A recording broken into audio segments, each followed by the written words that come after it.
I challenge you to show me a better round of adaptation in Rainbow Six Siege than this. Team BDS in the Gamers 8 Grand Finals against M80, third map on Clubhouse, displayed a level of adaptation that is so mind-bogglingly impressive when broken down to the minor details. So let's get straight into what they did. The setup from M80 looks something like this. They've got a mirror window from box 3 facing into blue, second mirror window from generator facing into church wall fully reinforced, they've got all the hatches reinforced, dirt reinforced, a shield on AKs facing into blue, and then they've got the Wamai playing in generator to be able to protect himself with the Wamai discs, Warden on box 3 with a C4, Fenrir holding onto church, mirror on AKs with another C4, and Clash controlling dirt/kitchen because they know that BDS love to go for an Arsenal execute. And this is how it ends up playing out.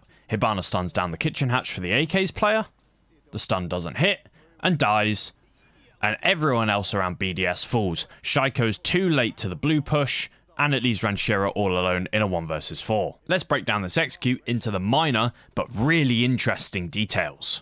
Buck and Hibana on the kitchen hatch, with Hibana carrying the diffuser, Sledge on kitchen hallway vert, Nomad on the stock hatch, ready to pressure blue, and BDS can control bottom main because the church wall is fully reinforced.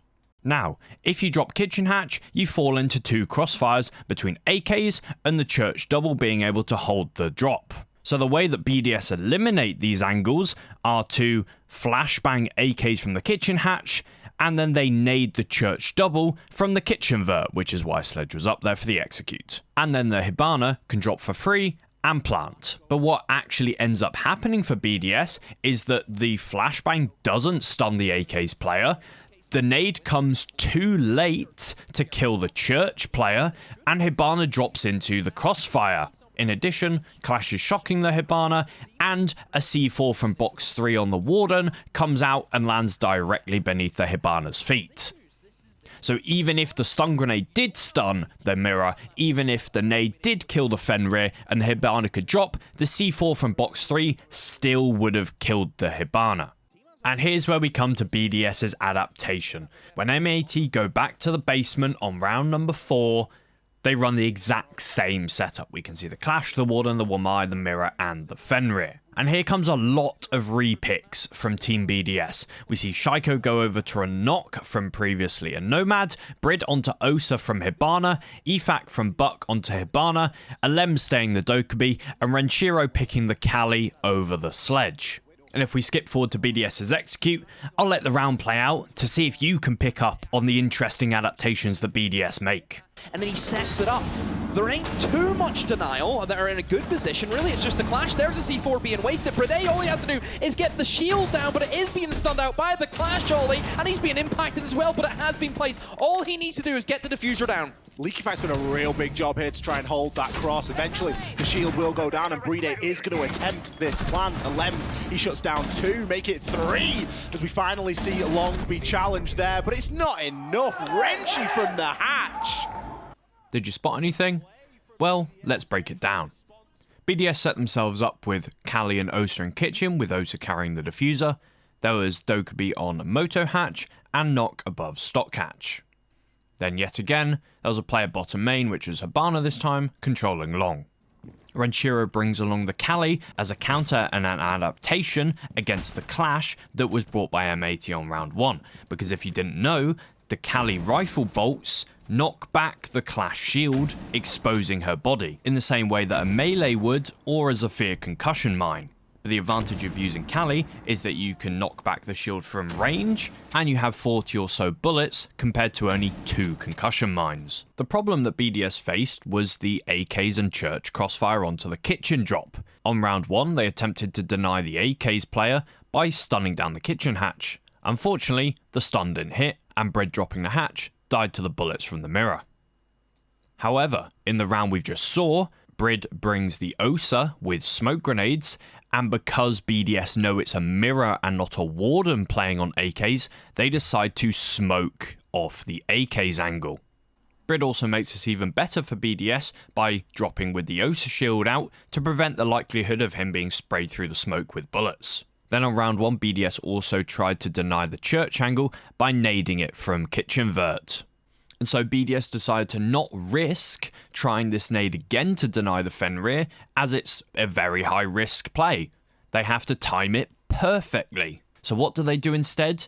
They send Dokkaebi onto Moto Hatch to stun down into Church and drop to distract the Fenrir, as he is the sole Church player. So the Fenrir is forced to turn around and hold Moto door instead of the kitchen drop. This means that BDS have perfectly adapted on the fly mid-game. They have had their predetermined solutions to the AKs and Church crossfires by flashing and nading respectively, but as we saw, that didn't work on round 1. So instead of having another attempt at these failed solutions, they have the intelligence to come up with completely different solutions based on how M80 were holding the bomb site previously. They knew it was not a Warden on AKs, so they could now smoke it off. They knew by process of elimination that Church only had one player in it, so he would be the one forced to hold Moto if anyone pushed it. So both of BDS's adaptations so far were reactions to the M80 setup that they saw in round 1. This is seriously impressive stuff from BDS. But the eagle-eyed of you would have noticed that there's still one more problem for BDS to solve. They eliminate the crossfire between AKs and Church, but what about that pesky box 3 C4 from Warden? Well, remember what I said earlier? Shaiko's too late to the blue push. That's exactly what BDS change. Shaiko isn't too late to the blue push. He drops at the exact same time as the Osa, so that the Warden is distracted by looking into blue. Because if we remember M80's setup, they have a mirror window facing into blue, so it's the box 3's job to keep an eye on blue from time to time.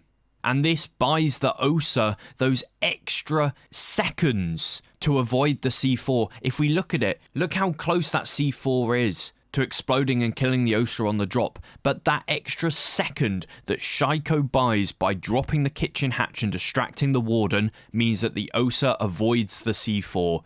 This is so minuscule, such a minor adaptation from BDS, but it's so brilliant. And it wins them the round, because Osa can then drop safely, get into back armory safely, place down her Osa shield, and plant.